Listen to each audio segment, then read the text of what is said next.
Why do raised beds, grow bags, and self-watering planters work beautifully the first year, then slowly decline even when you keep adding fresh soil? It's because container soil quietly loses structure and biology over time, so by the time you plant in spring, your plants are already behind. In this video, I'm going to show you the 5 off-season steps that rescue dying container soil before you plant again so your plants aren't struggling from day one. If winter has already fully set in where you live, save this video so when the weather shifts in late winter into spring, you know exactly how to bring your container soil back to life instead of scrambling. And if you're on a patio and don't have a garage or a shed, don't worry, you can still protect your containers through winter. The biggest risk in freezing climates is freeze-thaw damage when wet soil and trapped water expand, which can crack certain kinds of pots. You can make sure containers drain, remove any standing water, and a good idea is to elevate them to make sure water escapes, and then cluster them together in a sheltered spot. You can insulate the outside of the pot if needed and put a thick layer of mulch on the soil surface to buffer temperature swings. And if you know a container won't survive your winters and you truly need to empty it, you can store the soil in a covered tote or heavy-duty bag to protect it, and then in late winter or early spring, you can bring it back to life by following the exact steps in this video. What took me a long time to understand is that container soil doesn't announce when it's in trouble. It doesn't suddenly collapse or look dramatically different like a plant might. It just becomes a little less alive every single season. You go into spring feeling prepared, you plant carefully, you water and feed, and yet your plants never quite thrive the way that they used to. Most gardeners respond by either treating container soil as disposable and dumping it every year, which gets really expensive fast, or by leaving it untouched and hoping that fertilizer is going to fix it. I've done both of these things and neither works because containers are a closed system. Nothing is replenishing that soil unless you do it intentionally. If you've noticed that your containers produced incredibly well the first year, less the second, and felt disappointing by the third, or that the soil looks dry and crusty on top but stays soggy underneath, or that your raised beds just don't seem to earn their space anymore, that's dying container soil. And if you complete these simple steps, the hardest work will be done by the soil ecosystem that you're nurturing. The first step is how you remove old plants. Instead of just yanking everything out, I cut plants back at the soil line and leave as many fine roots in place as possible, removing only the thick woody stems and large debris which can cause issues in small containers. From this point on, I treat container soil like a sourdough starter. You don't throw it away every season, you keep it and you keep on improving it. Once you stop treating soil like a disposable product and a living thing, you can actually start to fix what's happening inside the container. The second step is loosening and flushing the soil. Over time, compacted layers form and salts from fertilizer and tap water slowly start to build up. To correct that, I gently loosen the top few inches of soil using a hand fork or my fingers, avoiding deep tilling. After loosening, I flush the container thoroughly, watering until I see steady drainage from the bottom. This step clears excess salts and reopens pathways so that roots can actually use the soil volume that you already have. The third step is rebuilding soil structure. Over time, container soil loses carbon, which is an organic material that gives it body and allows it to hold water, nutrients, and life. To rebuild that structure, one of my favorite amendments for containers is wool pellets.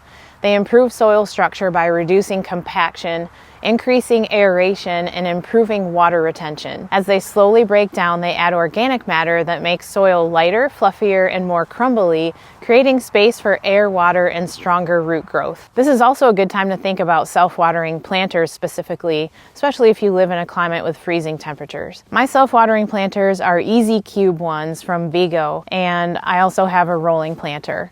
After speaking directly with Vigo, they recommend removing any remaining water from the Easy Cube planters during freezing weather. This helps prevent damage from ice expansion and protects the planter for the next season. For their metal rolling planters, they also recommend removing excess water and moving them into the most sheltered area possible during freezing weather to reduce damage from ice. If you're using other types of self-watering planters, it's a good idea to check the manufacturer's guidance as well, since designs and materials can vary. The fourth step is rebuilding soil biology. Now it's time to support the microbes that make nutrients available to plants. I add a couple inches of well-finished compost right on top. In a closed container system, small, consistent inputs like this go a long way.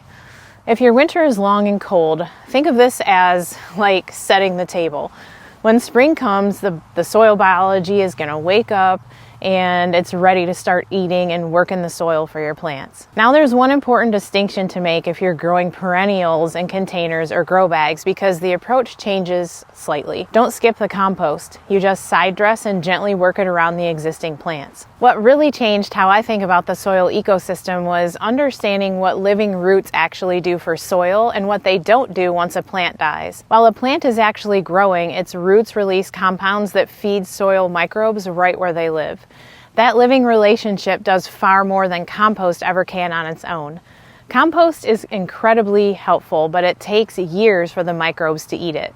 Living roots are an immediate and steady food source while the plant is alive. Once a plant is cut back or dies, the roots stop producing the compounds and they slowly decompose. And that's still valuable.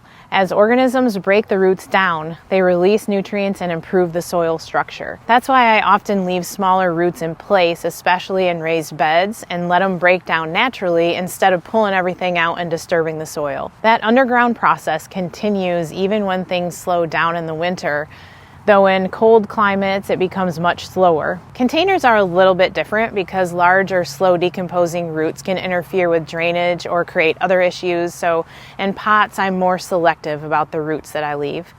I remove bigger ones and refresh with compost and fresh soil when needed without completely resetting the system every season. The fifth and final winter step is protecting the soil. This is the step almost no one does for containers in winter, and once the soil ecosystem is improved, it needs protection from erosion and nutrient loss, ensuring healthier roots and soil structure for spring.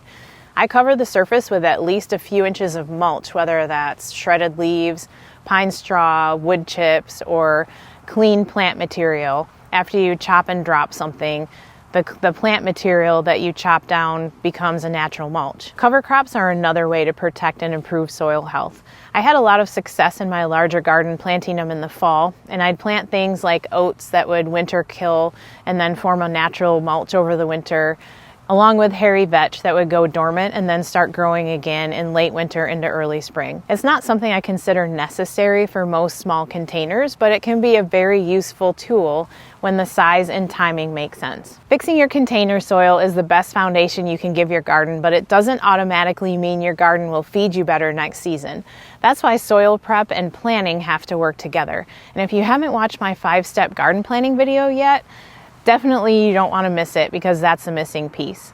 And if you want help choosing crops that actually earn their space once your soil is ready, I have 2 free resources linked below. My free training walks you through the exact small space system I use to rebuild my garden so it feeds us consistently, and my 28 proven varieties guide shows the specific crops that perform best in raised beds, grow bags, and containers across different climates. Both are there to help you turn your healthy soil into real food. Thanks for spending this time with me, and I'll see you in the next one.